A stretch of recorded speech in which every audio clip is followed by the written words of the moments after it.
Dear first semester optional English students, in the chapter number 2, last video I have discussed about the function of literature number 1. Now, the function of literature part 2. So here is the explanation that provides us about the function of literature. What is the function of literature? ಅಂದರೆ ಸಾಹಿತ್ಯದ ಕಾರ್ಯ ಏನು, ನಾವು ಯಾಕೆ ಸಾಹಿತ್ಯನ ಓದಬೇಕು ಅಥವಾ ಅದು ಹೇಗೆ ನಾವು ಸಾಹಿತ್ಯ ನಮಗೆ ತಿಳಿಯುತ್ತದೆ. ಅದು ಫಂಕ್ಷನ್ ಆಫ್ ಲಿಟ್ರೇಚರ್ ಅಂತಂದರೆ ಫಂಕ್ಷನ್ ಆಫ್ ಲಿಟ್ರೇಚರ್ ಅಂದರೆ ಕಾರ್ಯ, ಅದರ ಕಾರ್ಯ ಅನ್ನುವಂಥದ್ದು. So here starting with number 2, that is on the page number 17. If we start to examine the general laws of perception, ಸಾಮಾನ್ಯವಾದಂಥ ಗ್ರಹಿಕೆಯ ಕೆಲವೊಂದಿಷ್ಟು ನಿಯಮಗಳನ್ನು ನಾವು ತಿಳಿದುಕೊಂಡ್ರೆ, if we understand and examine to study the general law of perception, we see that as perception becomes habitual, ಅಂದರೆ ಈ ಗ್ರಹಿಕೆ ಒಂದಿಷ್ಟು habit ಹವ್ಯಾಸ ಆದಾಗ, when they becomes habitual, it becomes automatic. ಗ್ರಹಿಕೆಯನ್ನು ಮಾಡ್ತಕ್ಕಂಥದ್ದು ಹವ್ಯಾಸ ಆದಾಗ ಅದು ಹೇಗೆ ನಾವು ಅದನ್ನು ಗ್ರಹಿಕೆ ಮಾಡ್ಕೊಳ್ತೀವಿ ಅಂತಂದರೆ ಅದು ಮುಂದೆ ಏನಾಗ್ತದೆ ಅಂತಂದ್ರೆ ಅದು ಆಟೋಮೆಟಿಕ್ ಆಗಿರ್ತದೆ. ತನ್ನಂತಾನೇ ನಾವು ಅದರ ಗ್ರಹಿಕೆ ತನ್ನಿಂತಾನೇ ನಮಗೆ ಗ್ರಹಿಕೆ ಆಗ್ತಕ್ಕಂಥದ್ದು, ಅರ್ಥ ಆಗ್ತಕ್ಕಂಥದ್ದು ಆಗ್ತದೆ. ನಮಗೆ ಅರಿವಿಲ್ಲದೆ ನಾವು ಹೇಗೆ ಅದನ್ನು ಅರ್ಥ ಮಾಡ್ಕೊಳ್ತೀವಿ, ಅದನ್ನು ಹೇಗೆ ನಾವು ಅಳವಡಿಸ್ಕೊಳ್ತೀವಿ, ಹೇಗೆ ನಾವು ಮಾಡ್ತಿದ್ದೀವಿ ಅನ್ನೋಂಥ ವಿಚಾರ. Thus, for example, all of our habits retreat into the area of unconsciously automatic. ಒಂದು ವೇಳೆ ನಮಗೆ ಗೊತ್ತಿಲ್ಲದೆ ತನ್ನಿಂತಾನೇ ಆಟೋಮೆಟಿಕ್ ಆಗಿ ಆ ಕೆಲಸಕ್ಕೆ ಹೇಳಿದಾಗ, if one remembers the sensations of holding a pen or speaking in a foreign language for the first time and compares that. So ನನಗೆ ಪ್ರಪ್ರಥಮ ಬಾರಿ ಪೆನ್ನಿಂದ ಒಂದು ಹೊಸ ಪೆನ್ನನ್ನು ತೆಗೆದುಕೊಂಡು ಪ್ರಪ್ರಥಮ ಬಾರಿ ಪೆನ್ನಿಂದ ಬರೆಯುವ ಸಂದರ್ಭ ಆಗಲಿ, ಅಥವಾ ನಾವು ಬೇರೆ ಭಾಷೆಯನ್ನು ಕಲಿತುಕೊಂಡು ಪ್ರಪ್ರಥಮವಾಗಿ ಮಾತನಾಡ್ತಕ್ಕಂಥ ಸಂದರ್ಭ ಇರಲಿ, ಅದು ಹೇಗಿರ್ತದೆ. ಆದರೆ ಆ ಫೀಲಿಂಗಿಗೂ and then the action for the 10,000 time, ಸುಮಾರು 10,000 ಬಾರಿ ಉಪಯೋಗ ಮಾಡಿದಾಗ 10,000ನೇ ಬಾರಿ ನಮಗೆ ಅದರ ಅನುಭವ ಹೇಗಿರ್ತದೆ. ಮೊದಲ ಅನುಭವ ಹೇಗಿರ್ತದೆ, 10,000ದ ಅದನ್ನೇ ಮಾಡುವಾಗ ನಮಗೆ ಅನುಭವ ಹೇಗಿರ್ತದೆ. Such habituation explains the principles by which in ordinary speech, so ಇಂಥ ಒಂದು ಹವ್ಯಾಸನ ನಾವು ಸಾಮಾನ್ಯ ಭಾಷೆಯಲ್ಲಿ we leave the phrase unfinished. ನಾವು ಅನೇಕ ಬಾರಿ ಹೇಳಿ ನಂತರ ನಾವು ಸಂಪೂರ್ಣವಾಗಿ ಹೇಳ್ತಕ್ಕಂಥದ್ದೇನಿಲ್ಲ, ಒಂದೆರಡು ಶಬ್ದಗಳನ್ನು ಹೇಳ್ಬಿಟ್ಟು ಮುಗಿತು, ಉಳಿಕಿದ್ದು ಅರ್ಥ ಆಗ್ತದೆ ನಮಗೆ. ಅಂದರೆ ಅದು ಹ್ಯಾಬಿಚುವಲ್ ಮತ್ತು ಪರ್ಸೆಪ್ಷನ್ನು ಆಟೋಮ್ಯಾಟಿಕ್ ಆಗ್ತದೆ. ಅದನ್ನು ಇಲ್ಲಿ ಏನು ಹೇಳ್ತಾನೆ ಅಂದರೆ, ಹಾಫ್ ವರ್ಡ್ಸ್ ಎಕ್ಸ್ಪ್ರೆಸ್ ಮಾಡಿದಾಗ one can understand the concept very clearly. It becomes habitual and it becomes automatic. Understand becomes automatic. So in this speech, ideally realized in algebra, ಕೆಲವೊಂದಿಷ್ಟನ್ನು ನಾವು ಅಲ್ಜಿಬ್ರಾದೊಳಗಡೆ ಅರ್ಥ ಮಾಡ್ಕೊಳ್ತೀವಿ. ಏನು ಶಾರ್ಟ್ ಫಾರ್ಮ್ ಮಾಡ್ತೀವಿ, ಶಾರ್ಟ್ ಫಾರ್ಮ್ ಮಾಡಿಬಿಟ್ರೆ we can understand. ಈಗ ಯಾವ ಸಬ್ಜೆಕ್ಟ್ಸ್ ತೊಗೊಂಡಿದ್ದೀರಿ ಸೈನ್ಸ್ನಲ್ಲಿ ಅಂದರೆ PCMB, so that we can understand. Need not necessary to analyse it. So that is what here perception, automatic, habitual and automatic. That is what the Swiss mountains are beautiful in the form of a letter, series of letters. Illi the Swiss, TSMAB. So how it is short forming. This is how we can understand, perceive it very quickly. That is what is called algebraic method of thought. Idakke algebraic method of thought anta karthivi. And that's why we apprehend, means we understand objects very easily, and its shapes and imprecise extensions. So we do not see them in their entirety, but rather recognize them by their main characters. So so ಇಷ್ಟು ಹೇಳಿಬಿಟ್ರೆ ನಾವು entirety ಅರ್ಥ ಮಾಡ್ಕೊಳ್ಳೋರು ಅದನ್ನು ನಾವು main ಕ್ಯಾರೆಕ್ಟರ್ಸನ್ನು ಅರ್ಥ ಮಾಡ್ಕೊಳ್ತಿದ್ದೀವಿ. That is what is habitual understanding and automatic understanding. The object perceived thus in the manner of prose perception fades and does not leave even a first impression. So ಅದನ್ನು ಅರ್ಥ ಮಾಡ್ಕೊಂಡಾಗ ನಾವು ಆ ಫಸ್ಟ್ ಇಂಪ್ರೆಷನ್ ನಮ್ಮ ಮನಸ್ಸಿಗೆ ಬರುತ್ತೆ. ನಾವು ಯಾವಾಗ ಫಸ್ಟ್ ಇಂಪ್ರೆಷನ್ ಅಂಡರ್ಸ್ಟ್ಯಾಂಡ್ ಮಾಡ್ಕೊಂಡಿದ್ವಿ, we can understand, we can bring the feeling of first understanding, and then essence of what it was is forgotten. So this is the process is called algebraization.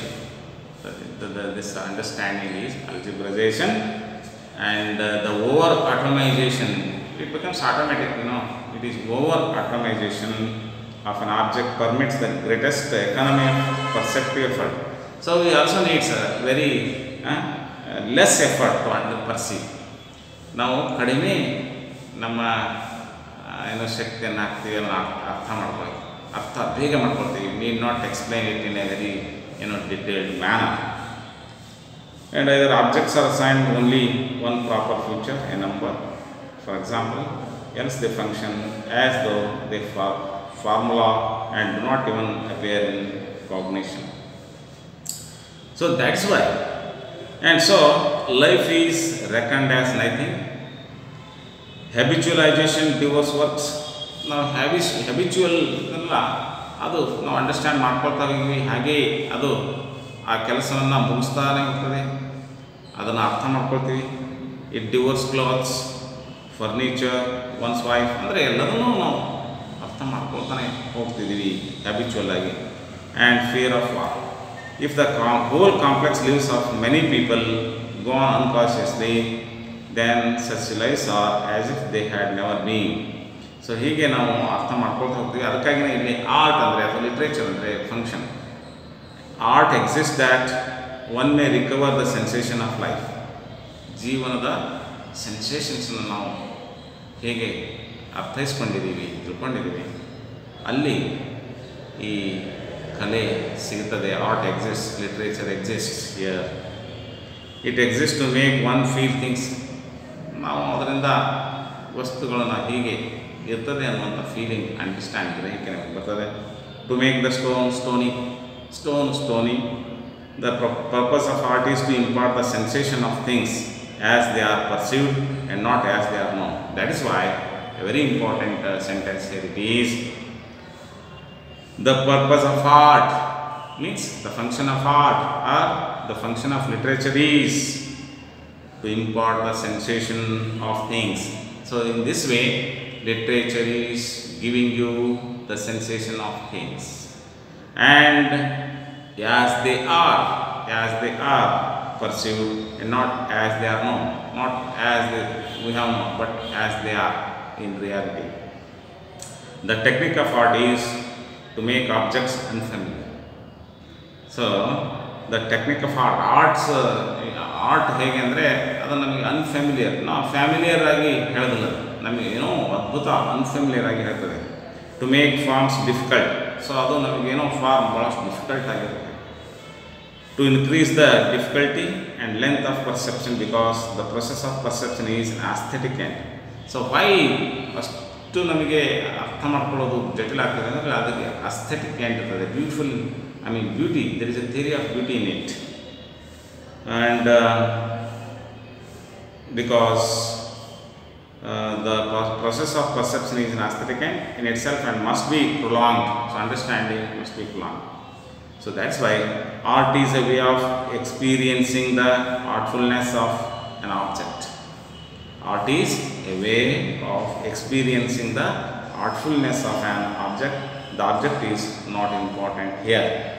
After we see an object several times, ಬಹಳಷ್ಟು ಸಾರಿ ಆ ಆಬ್ಜೆಕ್ಟನ್ನು ನೋಡಿದ ಮೇಲೆ we begin to recognize it. ನಾವು ಅದನ್ನು ಆವಾಗ ಗುರುತಿಡಲಿಕ್ಕೆ ಮಾಡ್ತೀವಿ. The object is in front of us and we know about it, but we do not see it. ನಾವು ಅದನ್ನು ನೋಡ್ತೀವಿ, ಭಾಳಷ್ಟು ನೋಡಿದ ಮೇಲೆ ನಾವು ನೋಡ್ತೀವಿ, ಆದರೆ ಅದನ್ನು ನಮಗೆ ಅದು ನೋಡಿದ್ವಿ ಅನ್ನೋದು ಗೊತ್ತಿರೋದಿಲ್ಲ ಅನ್ನುವಂಥದ್ದು ಹೀಗೆ ಪರ್ಸೆಪ್ಷನ್ ಹೇಳ್ತದೆ. But hence we cannot say anything significant about it. ನಾವು ಏನೋ ಅದ್ರ ಬಗ್ಗೆ ಮಹತ್ವದ ವಿಚಾರವನ್ನು ಏನು ಹೇಳಲ್ಲ. Art removes objects from the atomisation of perception in several ways. ಹೀಗಾಗಿ ಇಲ್ಲಿ ಆರ್ಟ್ ಅನ್ನೋದೇನಿದೆ, ಕಲೆ ಅನ್ನೋದೇನಿದೆ, it removes objects from the ಅಟಮ್ಯಾಟಿಸಮ್ನಿಂದ ರಿಮೂವ್ ಮಾಡ್ತದೆ of perception in several ways. Here I want to illustrate a way used reportedly by Count Leo Tolstoy. ಇಲ್ಲಿ ಒಂದು example count Leo Tolstoy ಕೊಟ್ಟಂಥ ಎಕ್ಸಾಂಪಲನ್ನು ಇಲ್ಲಿ ಹೇಳಲಾಗ್ತದೆ. ಇಲ್ಲಿ ಟಾಲ್ಸ್ಟಾಯ್ ಏನು ಮಾಡ್ತಿದ್ದ ಅಂದರೆ, Tolstoy makes the familiar seem strange not by naming. ಏನು ಬಹಳಷ್ಟು ಗೊತ್ತಿರ್ತಕ್ಕಂಥ ಫ್ಯಾಮಿಲಿ ಇರ್ತಕ್ಕಂಥದ್ದನ್ನು ಅಪರಿಚಿತ ರೀತಿಯಲ್ಲಿ ಅವನು ಬಿಂಬಿಸ್ತಿದ್ದ ಟಾಲ್ಸ್ಟಾಯ್. ಅದನ್ನು ಹೆಸರನ್ನು ಹೇಳಿದೆ, not naming eight the familiar object. He describes an object as if he were seeing it for the first time. So Leo Tolstoy makes the familiar unfamiliar, not naming it, and he describes that object as if he were seeing it in the first time. ಪ್ರಥಮ ಬಾರಿ ನೋಡ್ತಾನೇನೋ ಅನ್ನೋಂಥ ಅವನು ಬರ್ತಾನೆ. An event as if it were happening for the first time. ಆ ಘಟನೆ first time ಆಗ್ತಾ ಇದೆನೋ ಅನ್ನುವಂಥ ರೀತಿಯಲ್ಲಿ ಬರೀತಾ ಇದ್ದಾನೆ. In describing something he avoids the accepted names. ಅದನ್ನು ಹೇಳುವಾಗ ಗೊತ್ತಿರ್ತಕ್ಕಂಥ ಹೆಸರನ್ನು ಅವಾಯ್ಡ್ ಮಾಡಿ, ದೂರ ಮಾಡಿ, and names its parts and instead naming the corresponding parts of other objects. So for example in same, Tolstoy defamiliarises the idea of flogging in this way. Same ಅನ್ನೋ ಅರ್ಥದಲ್ಲಿ ಅದನ್ನು ಡಿಫ್ಯಾಮಿಲರೈಸ್ ಮಾಡ್ತಾನೆ, ಅದನ್ನು ಸ್ಟ್ರೇಂಜ್ ಮಾಡ್ತಾನೆ, ಅದನ್ನು to strip people who have broken the law, to hurl them to floor and to rap on their bottom with switches, and after a few lines to lash out about on the naked buttocks. Then he remarks. So this is how he used some very rash, very harsh words. So for this he is apologizing. But it is typical of Count Leo Tolstoy way of pricking the conscience. He is hitting the conscience. This is the way how Count Leo Tolstoy is hitting us. The familiar act of flogging is made unfamiliar both by description and by the proposal to change its form without changing its nature. So that's what the type of telling the story by Count Leo Tolstoy. He uses this technique of defamiliarization. He called this technique as a defamiliarization, making the familiar unfamiliar. Making familiar unfamiliar. That is making a strange. The narrator of Kolsotoma, for example, is a horse, and it is the horse's metaphor rather than a person's that makes the content of the story seem unfamiliar. Here is how those regardless the institution of private property. So this is what perception, habitualization, atomization, making familiar unfamiliar, that is defamiliarization, that comes in this part.